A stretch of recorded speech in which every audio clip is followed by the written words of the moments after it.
केंद्र सरकार ने मंगलवार की रात लेफ्टिनेंट जनरल उपेंद्र द्विवेदी को देश का अगला सेना प्रमुख बनाने का ऐलान किया है। वो सेना प्रमुख जनरल मनोज पांडे का स्थान लेंगे। लेफ्टिनेंट जनरल द्विवेदी को चीन और पाकिस्तान से सटी सीमाओं पर काम करने का व्यापक अनुभव है। वह वर्तमान में उप सेना प्रमुख के रूप में कार्यरत हैं। आपको बता दें कि जनरल पांडे 30 जून को रिटायर हो रहे हैं। सरकार ने पिछले महीने जनरल पांडे के रिटायरमेंट से कुछ दिन पहले ही उनका कार्यकाल 1 महीने के लिए बढ़ा दिया था। इसके पहले जनरल पांडे को 31 मई को रिटायर होने वाले थे वो। लेकिन अब आइए जानते हैं और आपको बताते हैं कि कौन है lieutenant general Dwivedi. Lieutenant general Upendra Dwivedi को सैन्य गतिविधियों में करीब 40 साल का अनुभव है। उन्हें 15 दिसंबर 1984 को भारतीय सेना की इन्फेंट्री जम्मू और कश्मीर राइफल में कमीशन मिला था। अपनी लंबी और विशिष्ट सेवा के दौरान उन्होंने कई कमांड, स्टाफ और इंस्ट्रक्शनल में काम किया है। लेफ्टिनेंट उपेंद्र द्विवेदी की कमांड नियुक्तियों में रेजिमेंट 18 जम्मू कश्मीर राइफल्स और brigade 26 sector Assam rifles, IEG Assam rifles, पूर्व और 9 कोर की कमान भी शामिल है। आइए अब बात करते हैं कि लेफ्टिनेंट जनरल उपेंद्र द्विवेदी कहां से है। मध्य प्रदेश के रीवा के रहने वाले लेफ्टिनेंट जनरल उपेंद्र द्विवेदी का जन्म 1 जुलाई 1964 को हुआ था। वहीं उनकी शुरुआती पढ़ाई सैनिक स्कूल रीवा में हुई। Upendra Dwivedi national defence academy के भी छात्र रहे हैं। वहीं लेफ्टिनेंट जनरल उपेंद्र द्विवेदी साल 1984 में सेना के जम्मू कश्मीर राइफल्स के 18वीं बटालियन में भर्ती हुए थे। लेफ्टिनेंट जनरल उपेंद्र अपने 40 साल के करियर में कई महत्वपूर्ण जिम्मेदारी संभाल चुके हैं। थल सेना में सह सेना प्रमुख बनने से पहले लेफ्टिनेंट जनरल द्विवेदी सेना की उत्तरी कमान के भी प्रमुख रह चुके हैं। आतंकवाद के खिलाफ अभियानों में भी प्रमुख भूमिका रही है उनकी। दरअसल बता दें कि लेफ्टिनेंट जनरल उपेंद्र द्विवेदी सेना के उप प्रमुख के रूप में नियुक्त होने से पहले साल 2022-24 तक वो इन्फेंट्री और general officer commanding in chief यानी कि मुख्यालय उत्तरी कमान सहित कई महत्वपूर्ण पदों पर रहे। उनके पास देश भर में चुनौतीपूर्ण माहौल में काम करने का भी अनुभव हासिल है। कश्मीर घाटी के साथ साथ राजस्थान में भी यूनिट की कमान संभाली है। इस दौरान जम्मू कश्मीर में आतंकवाद के खिलाफ अभियानों में भी उनकी प्रमुख भूमिका रही है। इसके अलावा उपेंद्र द्विवेदी ने उत्तरी और पश्चिमी सीमाओं पर रणनीतिक मार्गदर्शन भी किया है।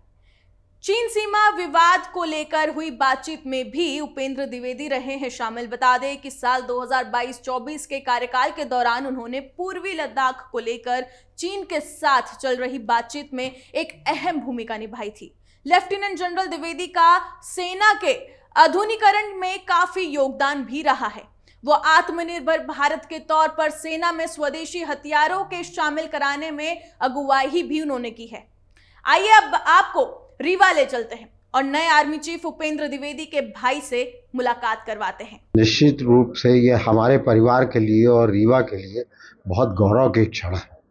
हम लोग बेसिकली रीवा ग्राम मुड़िला गढ़ के पास वहाँ के रहने वाले हैं। मेरे छोटे भाई की प्रारंभिक शिक्षा दीक्षा 5वीं तक अंबिकापुर में हुई, फिर सैनिक स्कूल रीवा में पढ़ा। मैं सबसे बड़ा भाई हूँ। मैं यहाँ अधिष्ठाता के पद पर था और 2019 में रिटायर हुआ। मेरा छोटा भाई चीफ इंजीनियर भोपाल में था। ये सबसे छोटा भाई है, मुझसे 10 वर्ष छोटा था। मेरे पिताजी की इच्छा थी कि ये मिलिट्री ऑफिसर बने।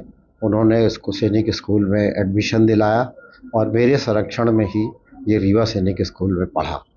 बाद में इसने एनडीए की अपने आप परीक्षा दी और उसमें अच्छे अंक प्राप्त करके 1984 में सेना में प्रवेश किया।